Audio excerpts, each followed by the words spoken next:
Hello friend, this is Prince Kumar. Welcome to my channel. देखिए, आज की वीडियो में हम लोग पढ़ेंगे इतिहास में काल का निर्धारण किस तरह से किया जाता है। किस तरह से हम लोग कोई चीज़ को फाइंड कर पाते हैं कि कोई चीज़ कितना पुराना है। जैसे हम लोग पता कर पाते हैं, जैसे कि डायनासोर का हड्डी मिला था, तो उससे हम लोग पता कर पाएँ कि डायनासोर कितना वर्ष पुराना है।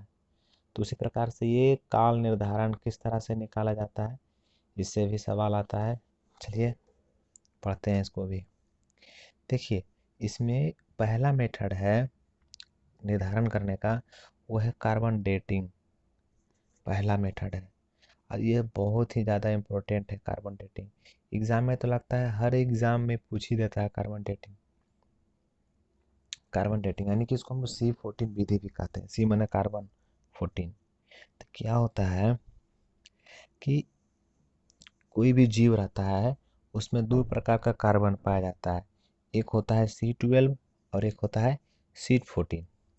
तो जो C14 जो होता है वो हमारा रेडियोधर्मी पदार्थ रहता है ना, यानी कि रेडियो एक्टिव एलिमेंट रहता है वो।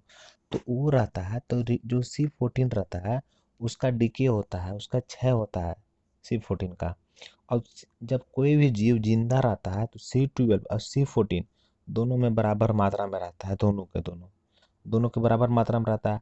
जब वही जीव या कोई भी चीज़ हो, पेड़ ही क्यों ना हो, जब वो मर जाएगा तो उसमें क्या होता है कि C14 का डिके होने लगता है और C12 उतना ही रहता है। इसके अनुसार से पता लगाया जाता है कि कोई चीज़ कितना पुराना है ना। तो देखिए, इसमें है यही बताया हुआ है कि इस विधि के द्वारा जीवाश्म की आयु का निर्धारण किया जाता है। मतलब जीवाश्म मतलब फोसिल्स, जीव में आश्म, मतलब किसी प्रकार से कोई जीव कितना पुराना है, कोई भी चीज़, कोई भी फोसिल्स, है ना, इसका पता लगाया जाता है। सभी जीव यही बताया गया कि सभी प्रकार के जो सभी जीव है उसमें जीवों में दो प्रकार के समस्थानिक होते हैं, यानी आइसोटोप्स। केमिस्ट्री में बताएंगे आप लोग को, C12 और C14। और जो कार्बन 14 होता है, इसमें इसका क्षय होता है। जब जीव जीवित रहता है तो दोनों में बराबर रहता है, C12 और C14 बराबर रहता है। मरने के बाद क्या होता है, सी कार्बन 12 का क्षय तो होता नहीं है, मगर कार्बन 14 का क्षय हो जाता है, जिसके कारण से हम लोग पता कर पाते हैं। तो क्षय होता है, तो क्या होता है ना कि इसमें कि जैसे C14 का जो अर्ध जीवन काल होता है वो 5730 वर्ष होता है, यानी इतना में इसका आधा जीवन इसका खत्म हो जाता है। तो इसी प्रकार इससे निकाला जाता है। सवाल पूछ देगा कि अर्ध जीवन काल इतना है। अब मान लेते कोई एक था, उसको आधा होने में 5730 बरस लग गया, फिर उसका आधा होने में फिर इतना लग गया, फिर इतना होने में फिर इतना लगेगा। इसी प्रकार से होता है। जैसे कोई चीज़ एक था तो इसको आधा होने मान लिए 10 दिन लगा, तो फिर और आधा, अब आधा बच गया, वो आधा का आधा होगा, तो फिर उसको 10 दिन लगेगा। फिर वो और छोटा है, फिर उसको अर्ध जीवन काल निकालेंगे तो उसका फिर 10 दिन होगा। तो उसी प्रकार से ये होता है C14 विधि जो होता है, इसका भी जो अर्ध जीवन काल होता है 5730 वर्ष होता है। चलिए आगे देखिए, अगला मेथड है यूरेनियम विधि या रेडियोधर्मी विधि। पहला दूसरा मेथड है ना। इसमें क्या होता है, सवाल पूछता है, इससे जो सवाल पूछता है वही पढ़ेंगे हम लोग। इसमें सवाल पूछ देगा कि किस विधि के द्वारा पृथ्वी की आयु का निर्धारण किया जाता है, यानी किससे कोई चट्टान कितना पुराना है इसका पता करना है, तो वो निकलता है यूरेनियम विधि से। यूरेनियम विधि या इसी को कहते हैं रेडियोधर्मी विधि, रेडियो एक्टिव डेटिंग, है ना।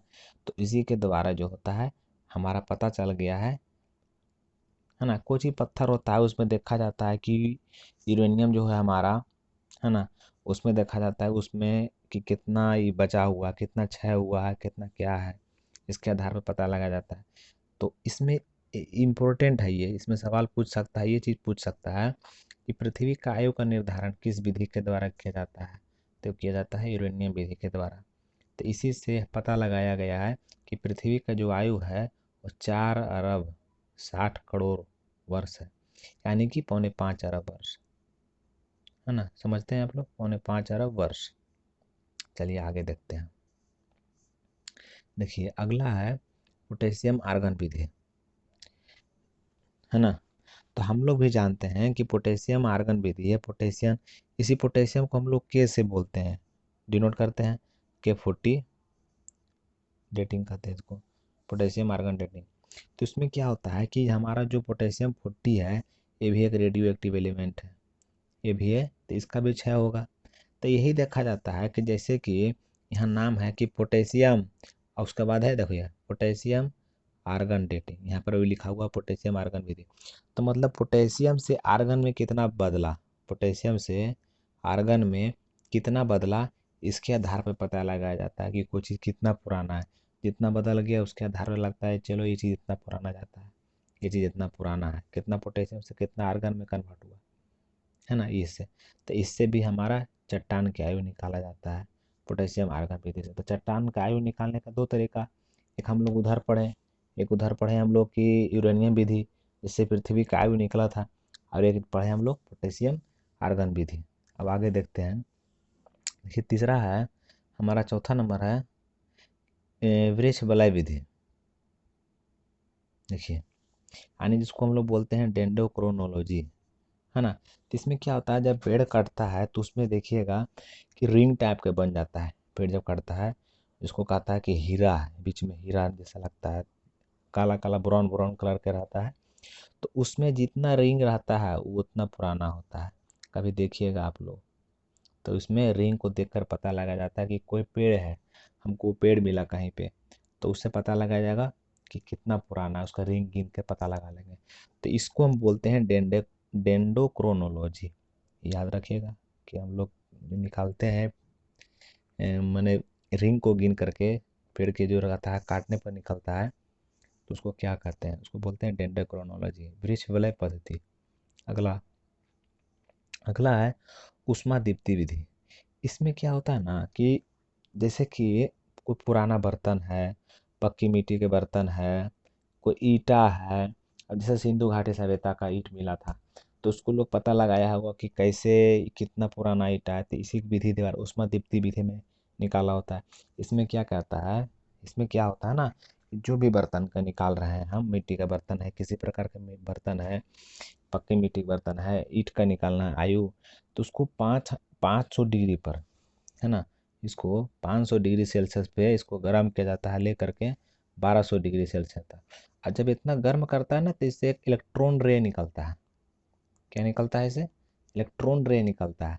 तो इसी आधार पे निकाला जाता है कितना निकल रहा है, तो इसे पता लगा जाता है कि ये चीज़ कितना पुराना है ना। तो इससे भी निकलता है कि इसमें सवाल पूछेगा पक्की मिट्टी के बर्तन, टेराकोटा ईंटों का आयु का निर्धारण किससे निकाला जाता है, तो ऊष्मादीप्ति विधि से। तो और जो जितना हम लोग ये पढ़े, विधि पढ़े, ये सब काल जो है, कालक्रम निर्धारण करने का निरपेक्ष विधि है ना। तो इसको दिमाग में रखेगा।